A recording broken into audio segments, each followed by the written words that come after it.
The Lord be with you. A reading from the Holy Gospel according to Mark. God is speaking.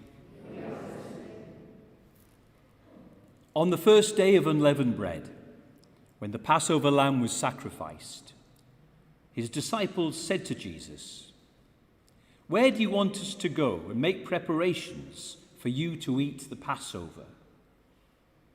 So he sent two of his disciples, saying to them, "Go into the city, and you will meet a man carrying a pitcher of water.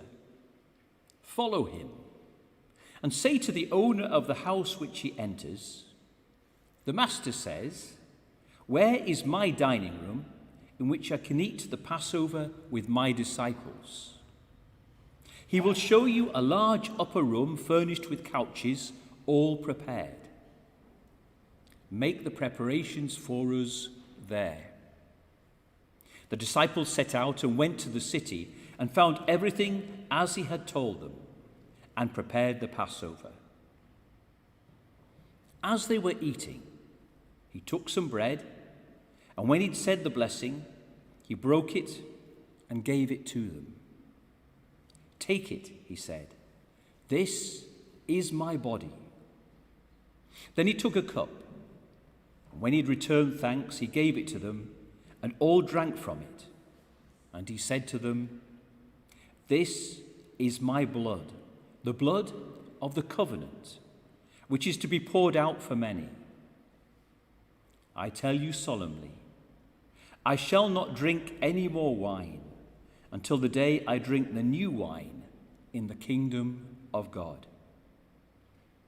After psalms had been sung, they left for the Mount of Olives.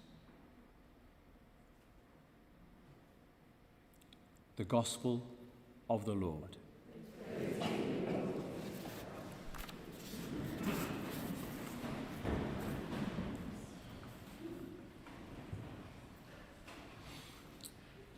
When I was at Lancaster University, the three chaplains, myself, the Anglican and the Methodist, used to work very closely together.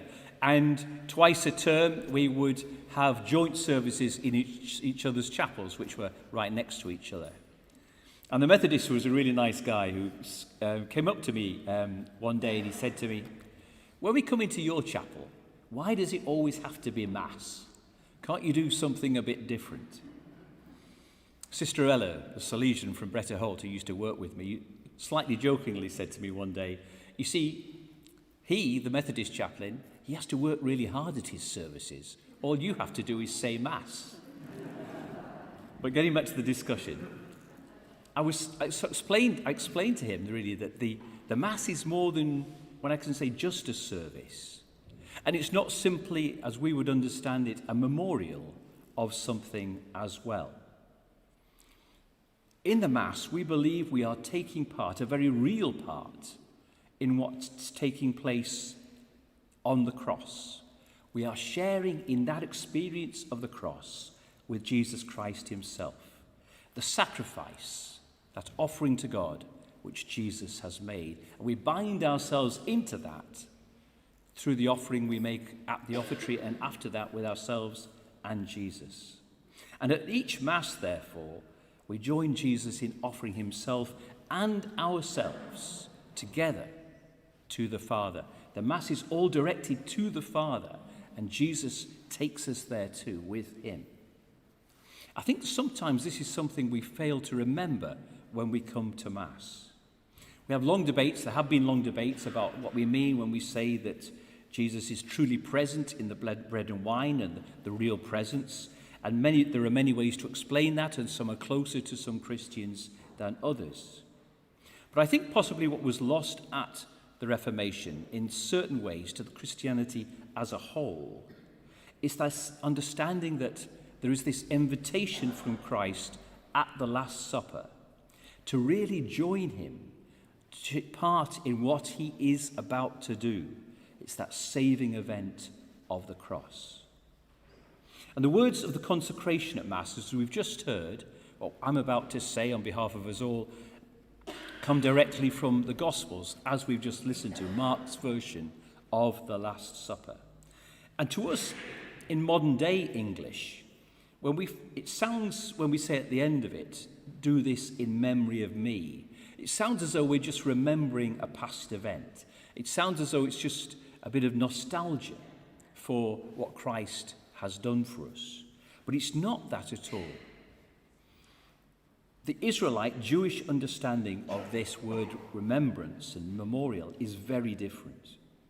And the prayers of the Passover today, if you went to a Passover meal today, when they're commemorating the Exodus, the Jewish saving event when they're led by Moses out of Egypt, of slavery, across the sea, they make it very clear in those prayers, saying them the Passover that's just gone, for example, that those Jews are participating in that Exodus event. It's as if they are still leaving slavery, being led by Moses through that service, through that Passover meal. And this is Jesus' tradition. At the Last Supper, he is at a Passover meal. So when he says, do this in memory of me, and asks us to take that on and say, do this in memory of me, at our masses every time we come to Mass, he's drawing into what is, yes, an historical event, the event of the cross 2,000 years ago, but also a continuing event as well. So now not the Exodus so much, which is the Jewish saving event, but the cross, which is our saving event. And it's not just something we remember from the past, but it's something today we take part in. So again, as with the Trinity last week, we were faced with a mystery. So in this great feast, we enter more of that mystery, that Jesus being so close to us in our salvation. I think also the language of sacrifice is a problem for us today. All our readings refer to sacrifice in some way today.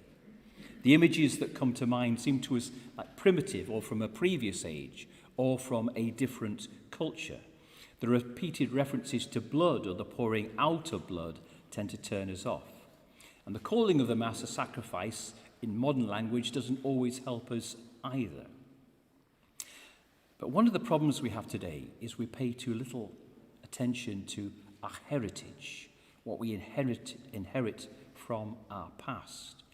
And we're not going to understand the words of the Mass and the meaning of the Mass until we understand Jesus' heritage and what he was drawing with him, what he'd lived, how he'd grown up, what the Jews at that time brought with them to that Passover meal. He is a Jew, and the sacrificing of animals in the temple at these great feasts was still a very real part of his religion, the religion he was part of at the time. And that first reading that we just heard about, that one of the sacrifices of Moses, is one of the most famous of all for Jews. So what's happening at that event? It takes place just after the Exodus, when they've just come out of Egypt, just been saved from slavery. They come to Sinai, of course, and that's that great covenant event when they make this agreement with God on Sinai. And what we tend to shorten as, we just call it the Ten Commandments sometimes. And Moses then knew that there had to be some way in which people continued to share in this, to mark their continuing sharing in this great event all through their lives. Otherwise, it would drift out of their life, what God had done for them. So what's happening in this first reading is the first of those great services which the Jews would continue to perform. So it's a bit like the Last Supper in a sense for us. Moses says, keep doing this to keep yourselves bound to God in this covenant you've just entered into. And Moses says, thinks to himself, how can they do it most dramatically? How for this nomadic people will they remember this dramatically and remember their part of it? And first it's by offering, as a nomadic people, something very precious to them, a lamb or a goat, something like that, something that's very precious, the best of their flocks. And then, of course, their medical understanding of life was different to what we now know. But what they were certain of was that blood was what kept you alive. So blood equals life to them. Blood is precious. We know that when we give blood as well, we go and give blood in order to other people to live. In a sense, it is giving blood is a life gift of our own. In Rome, when we were students, we all went down to Tiber Island, to the hospital on Tiber Island every so often, and all the students gave blood who were able to do so. And that's because in Italy, when you have an operation or when the member of the family is having an operation, you have to buy the blood. It's quite expensive to buy the blood for the operation. And so this is a way of us putting blood into literally a blood bank, and then they could draw out this blood freely when they had an operation. The great thing about it was that when we went back, the nuns had made huge bowls of zabaione for us to eat, which was the bribe, I think, for us all going down there. So now what happens here is, in this great service, is this animal that's been given to God is then sacrificed. And then the altar which represents God has some of the blood splashed on it. And then the people have the rest of the blood splashed on it because they're being bound into this life covenant with God, the agreement with God of this new life. But now Jesus picks up a new strain as well that's been running through the Old Testament in Jeremiah and elsewhere about it not just being the offering of animals, but it's about offering our hearts and our lives as well. And he puts these two together and he tells his disciples that he's about to offer his life, and sharing in this meal, his last Passover, is a sharing in this offering of his life for all of humanity, all of us. And that he says, continue saying this Last Supper, and you are sharing in this great moment that I'm about to take part in. And so the references to blood in the Mass are about being preciously bound to God in a very special way. And at the end of the Eucharistic prayer, when we say Amen, after I've held up the chalice and the chalice and the civorium, after we all say Amen together, that's us saying, yes, we agree to this covenant. We want to be continue to be bound into this covenant as well. It's our agreement in this, as we say in the Mass, this new covenant, this new agreement with God now. And that we also not say yes to Jesus' offering, but we want to offer our lives with his as well.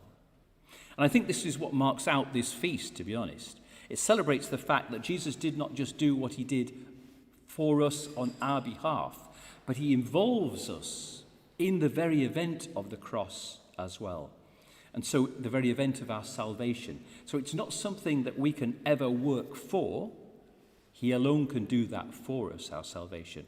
But he says to us, this is the way, this is the path through the cross, and join me in this at this Mass, this salvation event of the cross. And that's why we have a cross hanging directly over the altar, because it's that event, that continuing event of Christ's death, that flows into the event that is about to take place on the altar as well. Not as a past event, but as a present reality.